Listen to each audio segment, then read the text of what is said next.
ভারত ও পাকিস্তানের মধ্যে চলমান সংঘাত ক্রমশই গভীর হচ্ছে। এই পরিস্থিতিতে গভীর উদ্বেগ প্রকাশ করে অবিলম্বে সংঘাত বন্ধের আহ্বান জানিয়েছেন মার্কিন যুক্তরাষ্ট্রের প্রেসিডেন্ট ডোনাল্ড ট্রাম্প। হোয়াইট হাউসে এক বক্তব্যে তিনি এই সংঘাতকে ভয়াবহ বলে উল্লেখ করেন। ট্রাম্প বলেন, পরিস্থিতি সত্যিই খুব ভয়াবহ। আমি উভয় দেশকে ভালোভাবে চিনি, উভয়ের সঙ্গে আমার সুসম্পর্ক আছে।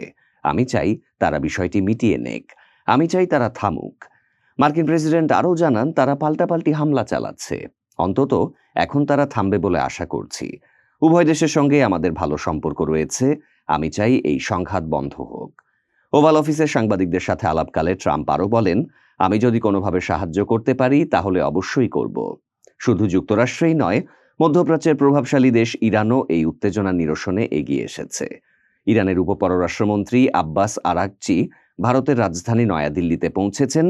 ইরানি সংবাদ মাধ্যমের বরাতে আল জাজিরা এই খবর নিশ্চিত করেছে। এই সপ্তাহের শুরুতে আরাগচি পাকিস্তান সফর করেন। দুই দেশের পররাষ্ট্র বিষয়ক নীতি নির্ধারকদের সঙ্গে আলোচনার পর ইরান জানিয়েছে, তারা ভারত ও পাকিস্তানের মধ্যে উত্তেজনা নিরসনে মধ্যস্থতা করতে প্রস্তুত।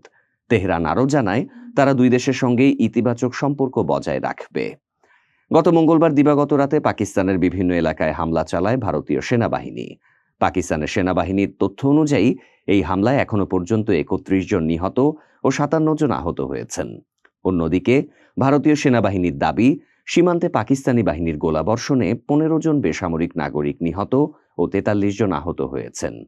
দ্য হিন্দু পত্রিকার সূত্রে জানা যায়, গোলাগুলির আঘাতে ভারতীয় এক সেনাও নিহত হয়েছেন। গত ২২ এপ্রিল ভারত নিয়ন্ত্রিত কাশ্মীরের পেহেলগামে পর্যটকদের ওপর বন্দুকধারীর হামলায় ২৬ জনের প্রাণহানির পর থেকেই ভারত পাকিস্তানের মধ্যে উত্তেজনা বাড়তে থাকে, যা এখন পাল্টাপাল্টি হামলায় রূপ নিয়েছে। গত মঙ্গলবার ভারতের হামলার পরপরই ডোনাল্ড ট্রাম্প এই ঘটনাকে হতাশাজনক বলে মন্তব্য করেছিলেন। দুই দেশের মধ্যে চলমান সংকট প্রসঙ্গে সাংবাদিকদের এক প্রশ্নের জবাবে তিনি বলেন, এটি হতাশার। ওভাল অফিসের দরজা দিয়ে হেঁটে যাওয়ার সময় আমরা এই খবর শুনেছি। তিনি আরও বলেন, আমার মনে হয় অতীতের ইতিহাসের ভিত্তিতে মানুষ বুঝতে পেরেছিল যে কিছু একটা ঘটতে যাচ্ছে।